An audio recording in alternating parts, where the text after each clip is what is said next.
Aujourd'hui, nous allons vous montrer 8 records historiques incroyables, dont certains n'ont toujours pas été battus jusqu'à aujourd'hui. Parmi eux, un homme qui a involontairement établi un record qui n'est toujours pas battu aujourd'hui, ou une femme qui est devenue riche grâce à son record. La vidéo sera donc unique, passionnante et assez surprenante. Alors restez à l'écoute, ici sur Bon à savoir. Commençons par le numéro 8, et un garde forestier originaire de Virginie qui a fait sensation dans le monde entier, grâce à un record qui a mis sa vie en danger. Roy Cleveland Sullivan, également connu sous le nom du paratonnerre humain, a été frappé par la foudre non pas une seule fois, mais 7 fois. La probabilité d'être frappé par la foudre aussi souvent est de 1 sur 16 quadrillions. En fait, 6 des 7 éclairs ont frappé le garde forestier alors qu'il travaillait dans le parc national de Shenandoah. Cependant, personne n'était présent lorsque ces éclairs sont tombés sur Sullivan. De plus, il n'avait que peu de contusions malgré les millions de volts qui ont traversé son corps. Par exemple, le premier coup de foudre de 1942 n'a touché que sa jambe, ne lui faisant perdre que l'ongle de son gros orteil. Un autre n'a touché que son talon. En revanche, la dernière fois qu'il a été frappé par la foudre, en 1977, l'homme alors âgé de 65 ans a dû être hospitalisé pour des blessures à la poitrine et à l'abdomen, qui ont certainement été les conséquences les plus graves. En raison de son action absolument mortelle et extrêmement dangereuse, le Français Philippe Petit est devenu mondialement célèbre dans les années 1970. En effet, le matin du 7 août 1974, il a suspendu en toute illégalité un câble métallique entre les tours du World Trade Center, qui n'était pas encore achevé à l'époque, afin de marcher sur une corde de 3 cm d'épaisseur à une hauteur de 420 mètres pendant 45 minutes. En fait, cette action n'était pas une idée spontanée, mais un plan élaboré qui a pris plus de 6 ans à être organisé. De plus, il n'a pu la réaliser qu'avec l'aide d'amis qui se sont fait passer pour des ouvriers déguisés. Il a également investi toute sa fortune dans les préparatifs, allant jusqu'à louer un hélicoptère pour avoir une vue rapprochée des tours jumelles. Il est même allé jusqu'au bout et a marché entre les 2 tours à une hauteur vertigineuse sans aucun dispositif de sécurité. Mais en fait, cette performance spectaculaire n'est pas la première action du funambule français. En 1971, il s'est également balancé en toute illégalité entre les clochers de Notre-Dame et en 1973 entre les tours du pont du port de Sydney. Tous ces exploits extrêmes ont fait de lui, et de loin, le funambule le plus téméraire du monde. En numéro 6, un record inimaginable et jusqu'alors inégalé a été établi par la Russe Valentina Vassilievas, grâce à son extrême fertilité.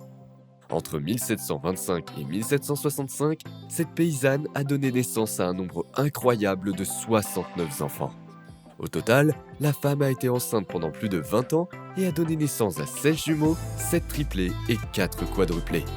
De plus, malgré le taux de mortalité élevé de l'époque, la mère n'a malheureusement perdu qu'une paire de jumeaux en bas âge et a pu élever ses autres enfants jusqu'à l'âge adulte. Passons maintenant à un homme qui, par son addiction extrême, a établi pour la première fois le record de la personne la plus lourde du monde.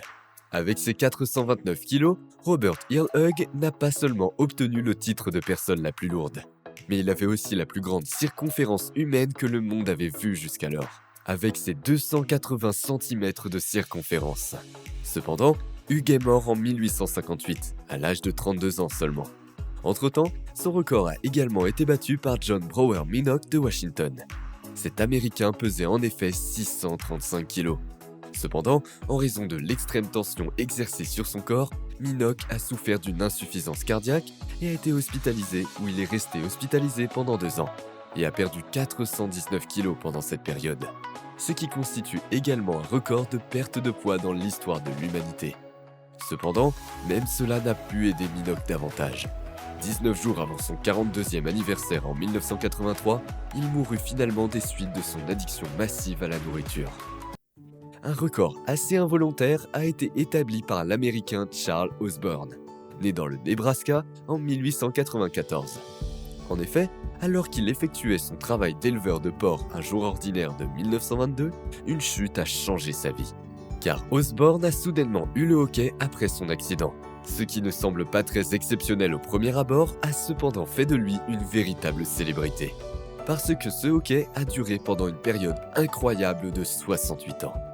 Au début, il octait environ 40 fois par minute. Mais plus tard, son hoquet est tombé à 20 fois par minute.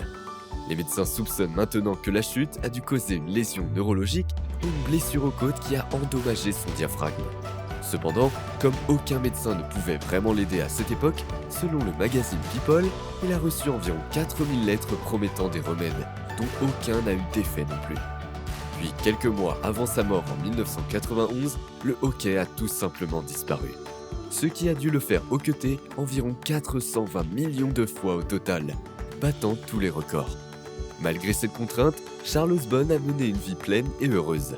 En fait, Osborne a vécu jusqu'à l'âge de 97 ans. Poursuivons avec un record qui paraît difficile à croire, et qui est encore assez contesté. Il s'agit de Zaro Aga, un Kurde d'origine turque qui prétend être né le 16 février 1764, ce qui lui faisait un âge incroyable de 170 ans à sa mort en 1934.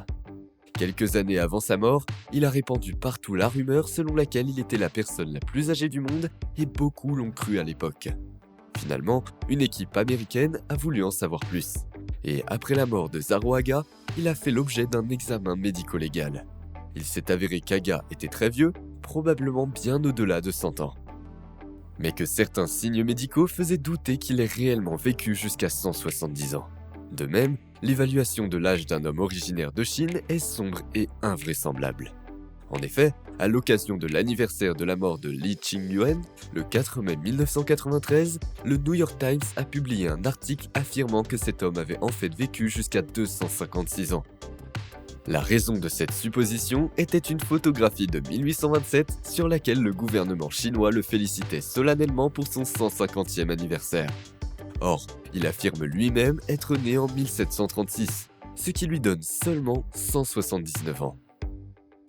Indépendamment de l'origine de ce malentendu et de la date réelle de naissance de Qingyuan, il est certain que le Chinois a néanmoins vécu jusqu'à un âge avancé. Selon lui, le secret de cette longévité réside dans son abandon de la viande grasse, du sucre, du stress et de l'alcool.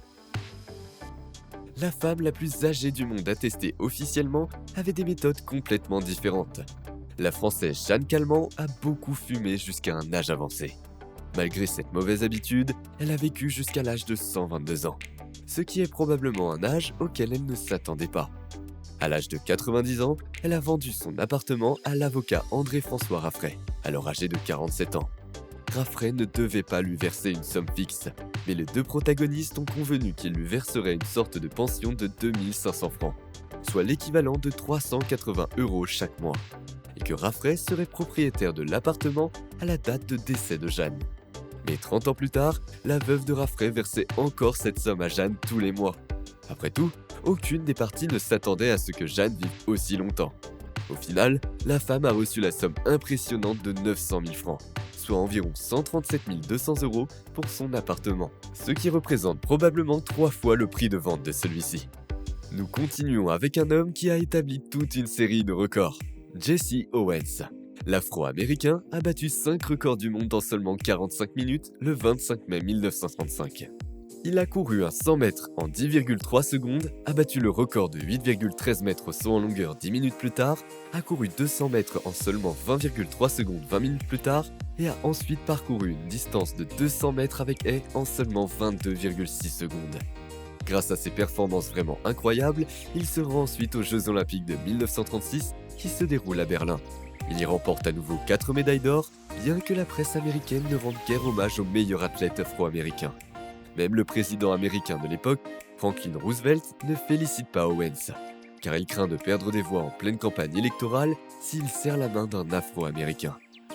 Hitler, lui aussi, semble très mécontent des victoires d'Owen dans l'Allemagne nazie de l'époque. Hitler a probablement vu toute sa théorie raciale remise en question. Owen a d'ailleurs mis fin à sa carrière sportive à l'âge de 23 ans, car il y avait peu d'argent à gagner dans ce sport de compétition à l'époque. Au lieu de cela, en plus de fonder une société de relations publiques, il a décidé de participer à des concours où il a gagné contre des motos ou des chevaux lors de courses. En 1980, Owens est décédé d'un cancer du poumon à l'âge de 66 ans seulement, à cause de son tabagisme régulier. Poursuivons avec l'un des meilleurs pilotes de course de l'histoire. En 1938, les meilleurs pilotes allemands de l'époque se sont rendus sur la piste de l'autoroute A5, récemment construite et toujours fermée. pour s'affronter dans un duel de vitesse. Rudolf Caracciola concourait en tant que pilote Mercedes et Bernd Rosemeyer pour l'Auto Union. En fait, Caracciola atteint la vitesse incroyable de 432,692 km/h et établit un record absolu de vitesse sur une route publique.